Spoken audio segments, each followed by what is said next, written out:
Good morning, everyone. We are going to report Chapter 10. It is about water and wastewater system.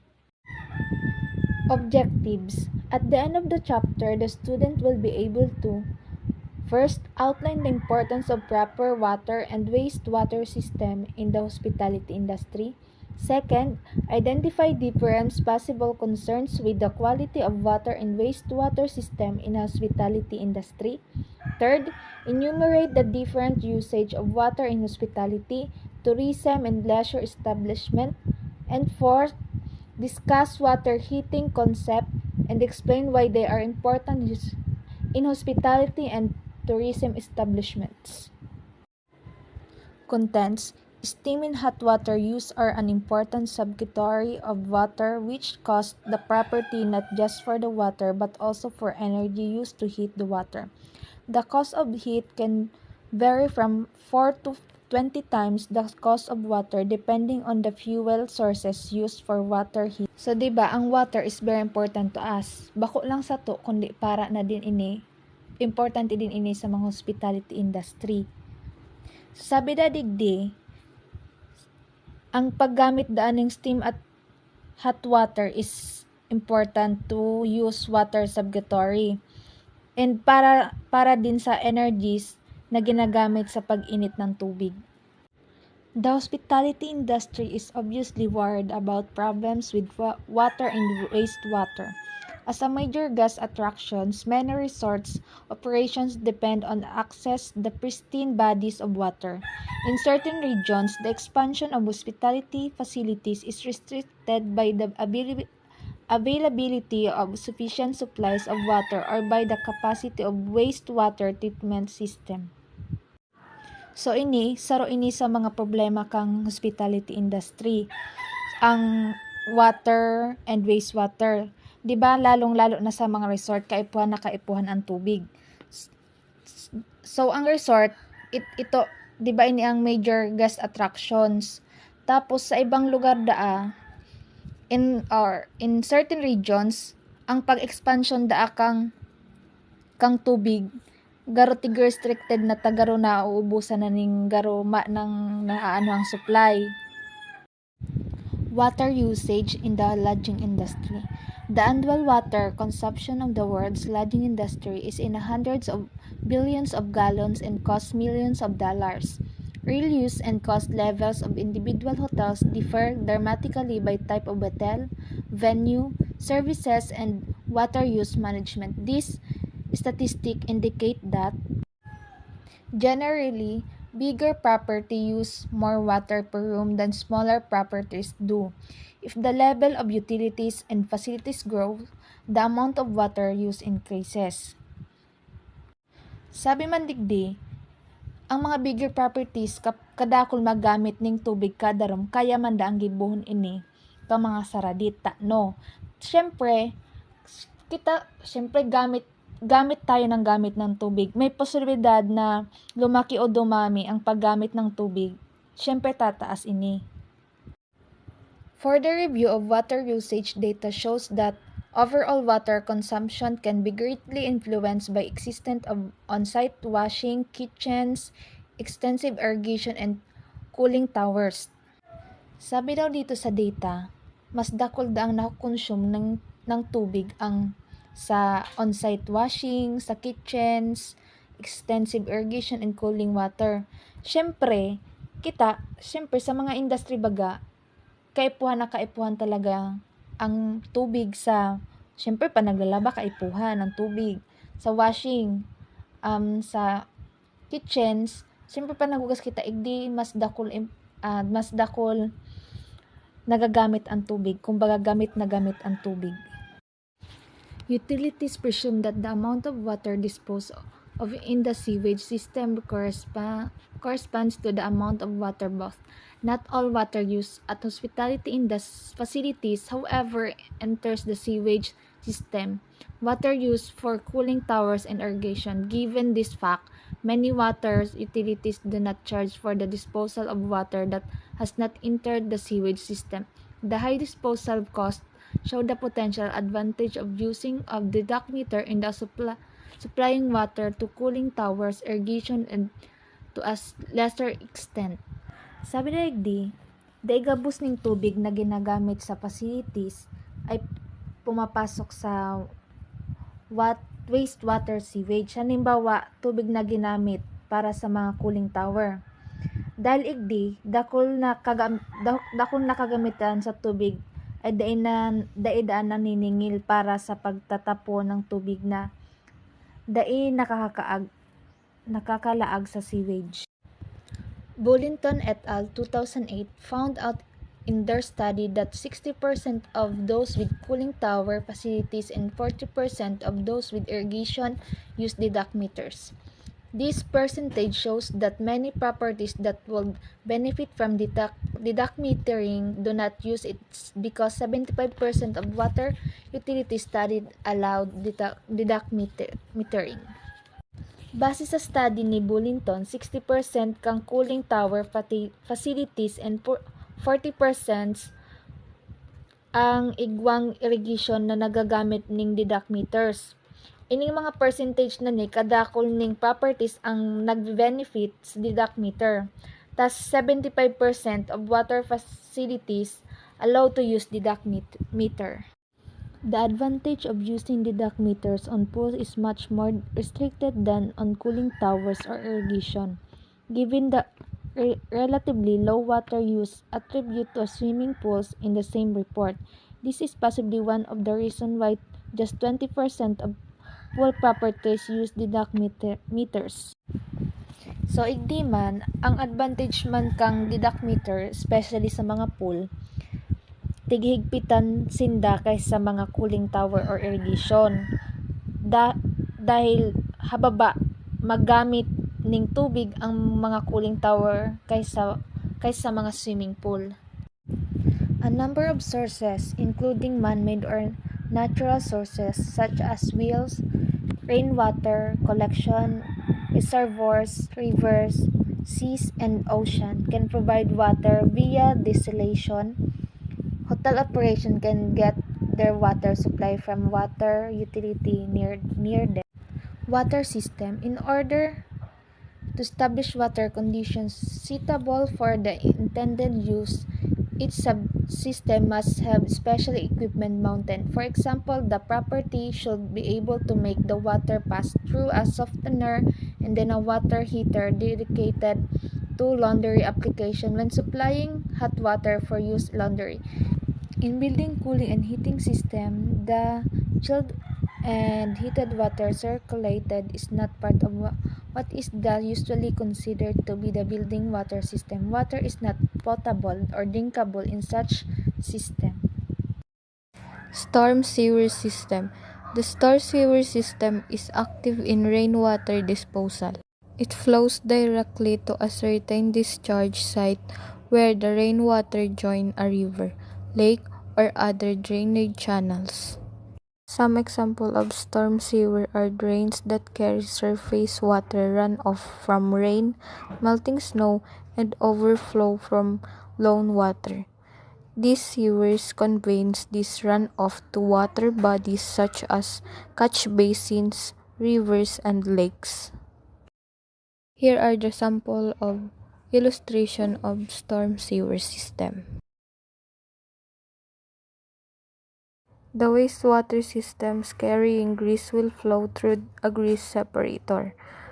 Most municipal sewage treatment system requires grease removal because of its negative effect on the operation of waste treatment system. In reality, whether high-rise or low-rise, structures are normally built to have the guest toilets back-to-back. These two design features result in a grouping of rooms for the supply of potable water and waste removal in sets of 2 per floor and vertically inside the guest room blocks. There are maintenance consequences of this classification into plumbing risers, as they are called. In order to conduct required maintenance, it may often be necessary to shut down groups of rooms above and below a location with a water system problem. For my last topic is water quality. One is potability. Suitability for drinking is obviously the most significant concern. For visitors and staff, potability is of special concern.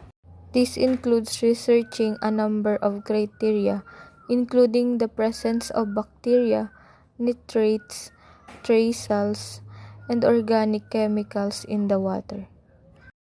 Potability problems were largely restricted at one time to question about coliform bacteria.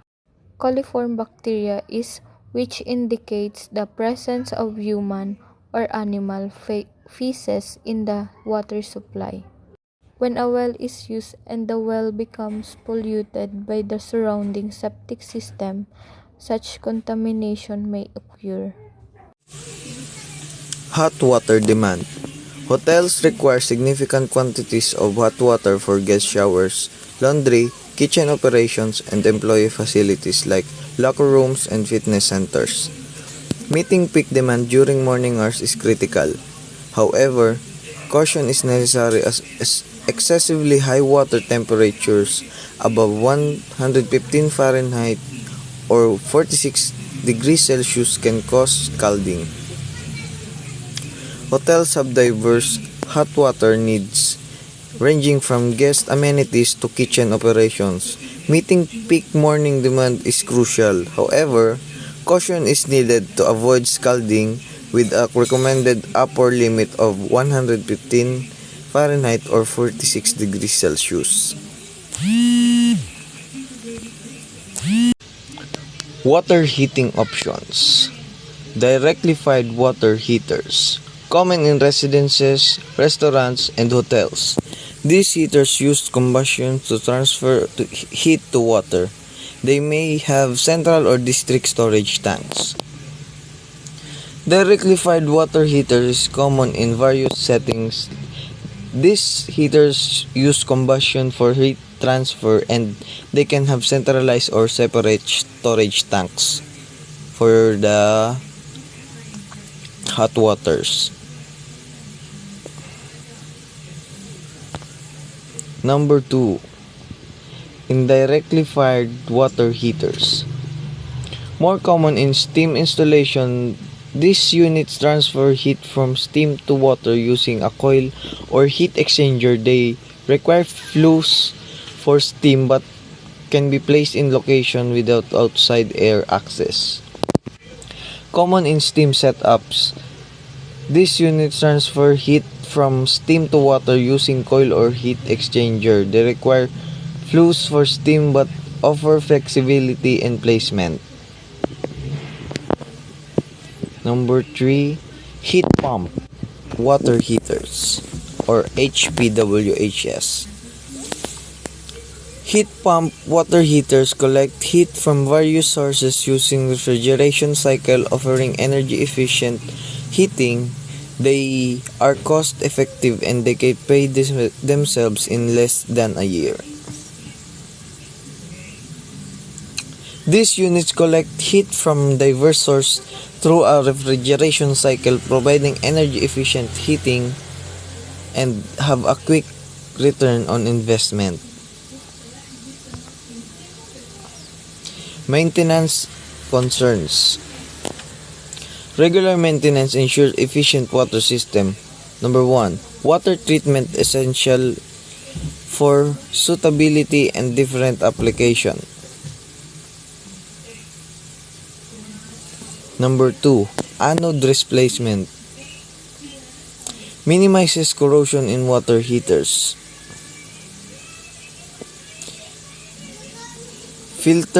Number 3. Filter cleaning ensures smooth operation. Number 4. Pump lubrication. It maintains functionality. Number 5. Temperature. Configuration checks. Ensures safe operation.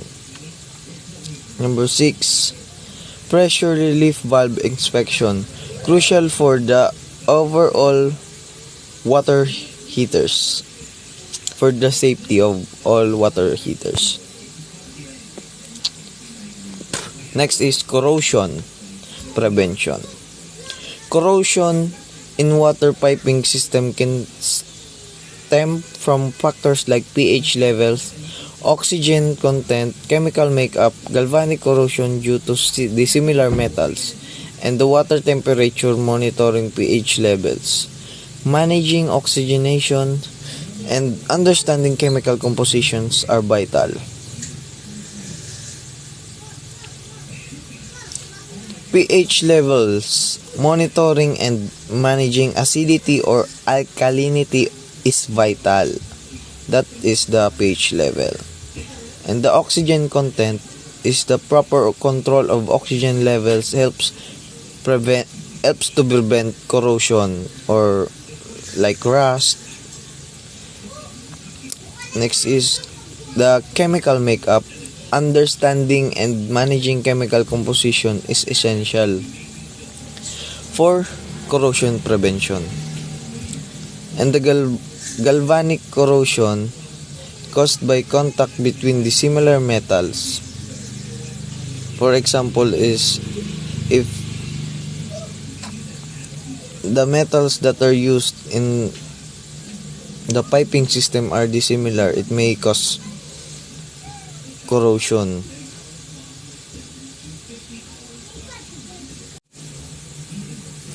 This overview emphasizes the importance of choosing appropriate water heating solution and conducting regular maintenance, implementing effective corrosion prevention measures.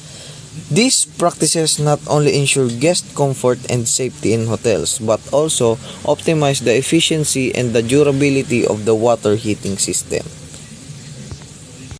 Skimming to remove floating debris and vacuuming to remove debris on the bottom are basics of pool cleaning. To remove dirt, walls, stairs, and other areas should be swept to prevent lime accumulation. Tiles and above the water level should be regularly cleaned using a suitable tile cleaner and equipment.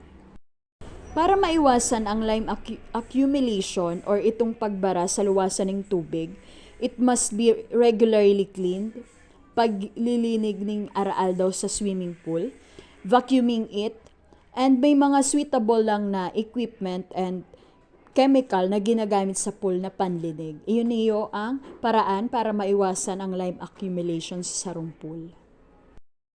The pool equipment is designed especially for the pool area. In general, pumps are factory lubricated and need little maintenance other than strainer and skimmer basket cleaning, which should be performed daily.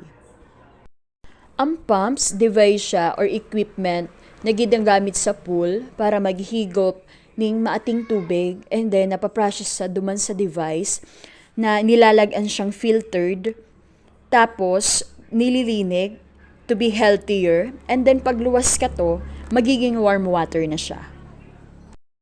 When the strainer is washed, it is important to close several valves to prevent either draining the pool if the strainer is below pool level or draining the strainer's pump suction line if the pump is located above pool level. When you say strainer, tagasara siya, it provides the ability to keep the swimming pool clear on insects, leaves, and other debris that may accumulate on the surface or the bottom of the pool. Ang connection kang strainer sa pumps, ang strainer kaya it is to filter out any solid containers from the hydraulic fluid.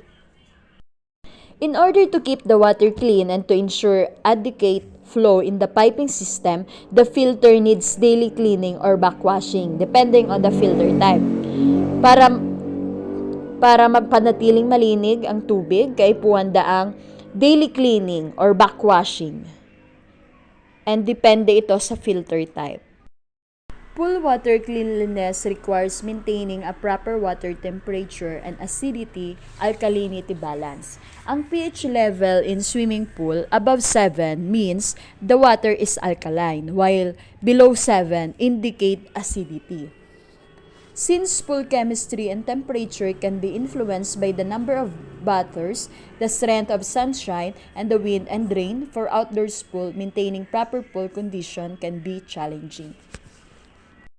What happens when pool water is too acidic or alkaline. If the pool is too acidic, it can corrode the pool equipment, cause itching or surface materials, and cause skin, eye, nose irritation on swimmers. And if the pool water is too alkaline, it can cause scaling on the pool surface and plumbing equipment and can cloud the pool water. The pH level can be controlled by treatment with muriatic acid or sodium bisulfate until chlorine is applied. pH levels should be checked as residual chlorine levels can affect pH readings. Water conservation. With increasing water prices, declining water supply, and government restrictions on the use of water, there are many reasons for hospitality companies to minimize water use. Some things have already been done by the lodging industry to decrease water consumption. Some steps are common, such as the installation of low-flow shower heads, partially due to the fact that they often save energy used to heat water.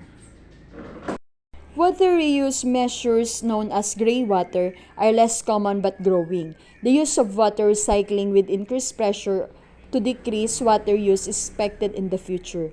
However, two major barriers to water recycling are the need for municipal authorities to approve such acts in some cases and to change existing plumbing connections, calling for capital expenditure. Dahil ka basta-basta makaka-reuse ng water if it is not authorized by the government. Water management activities should be done carefully as to not impact visitors. For example, one operation received too many guest complaints about the low volume shower heads installed in the property that it decided to reinstall the previous shower head. Another operation found that after installing new low-volume shower heads, the poor state of its piping did not allow it to lift the water pressure high enough to properly operate the shower heads before installing new devices in the property. Managers considering using water conservation devices should try a few as a test, track the outcomes, and assess the results. Thank you.